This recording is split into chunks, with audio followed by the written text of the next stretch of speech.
Nänie of Johannes Brahmse is a piece for chorus and orchestra, and it uses a text by Friedrich Schiller, and it is a funeral hymn.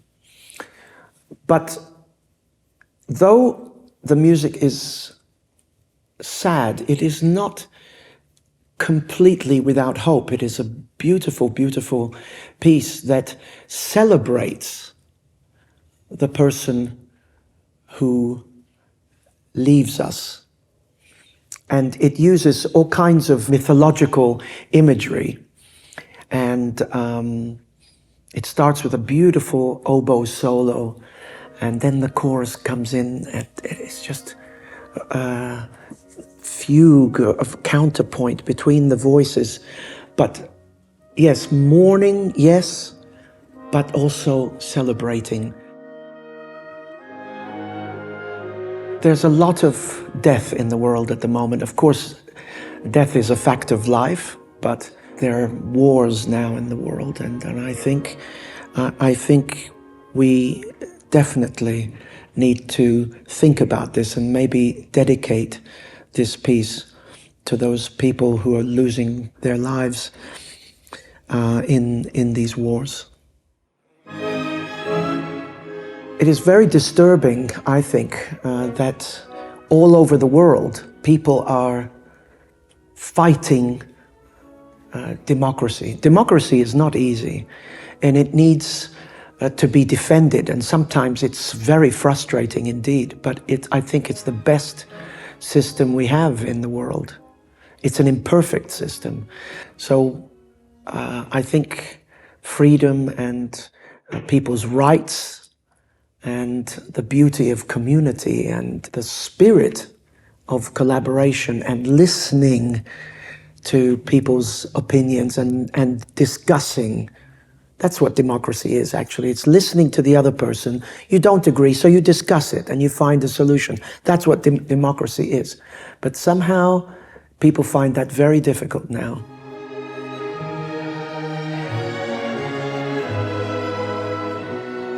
The Slavonic dances of Dvořák, I thought, I must say that I thought quite a lot about what I would do here for my debut with the Czech Philharmonic. I said, what better than to play their music and to let me hear how this music should sound. Of course, I have my opinions about it, very strong opinions, but I'm hearing these just incredible sounds, and in this very special hall, the Rudolf Finum. But I think what's the link is folk music. Every culture has folk music, and I think then we can share that. I mean, I come from an Italian, English, American background. We all have folk music, and there are certain things that we share that are the same. And I love that. I love that we can maybe not be so serious and we can think about simpler things.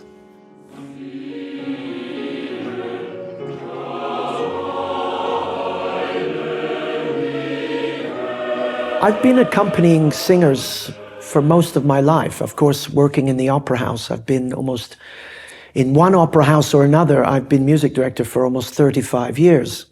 So I love text. I love the words as much as I love the sound of the voice. It's because the text is telling the story all the time.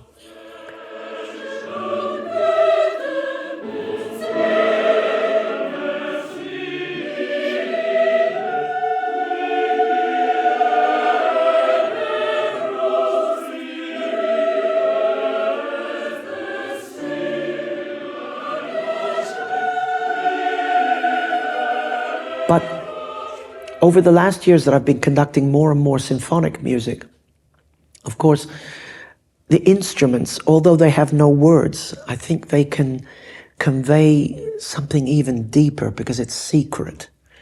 Through melody, through accent, through the intensity of their expression. I'm learning and coming to appreciate the depth of the lack of words, if you like.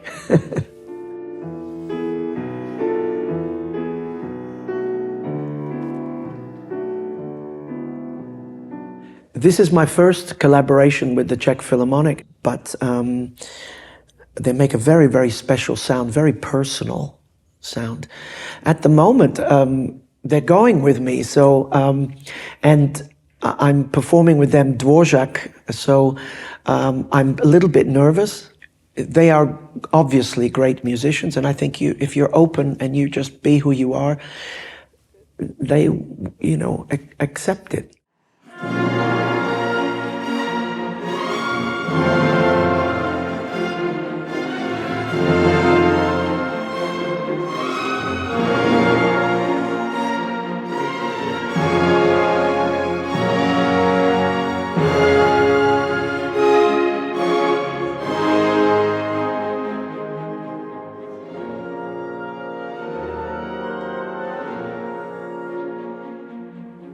The Czech symphonic repertoire is very rich, and I love the Dvořák symphonies.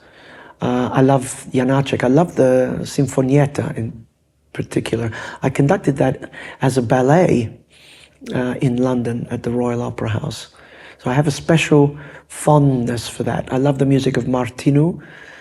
I did the 2 piano concerto of Martinu, and of course his piece Lidice, which is wonderful.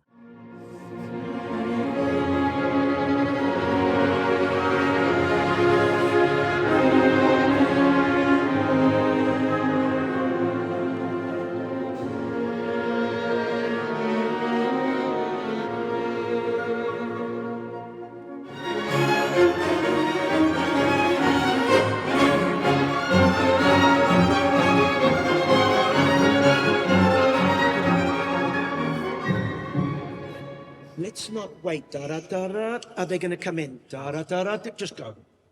Okay? It's their problem. Do you know that I have conducted 2 Czech operas? I've conducted Věnujme and I've conducted the Macropolis case, both of Janáček. But I'm sorry to have to tell you, I conducted them in Norwegian because I was music director at the Norwegian Opera in the early 90s. And I love this music a lot, but I've never conducted those operas again. I recently heard Rusalka, which is so beautiful. I mean, it's almost too beautiful. It's extraordinary.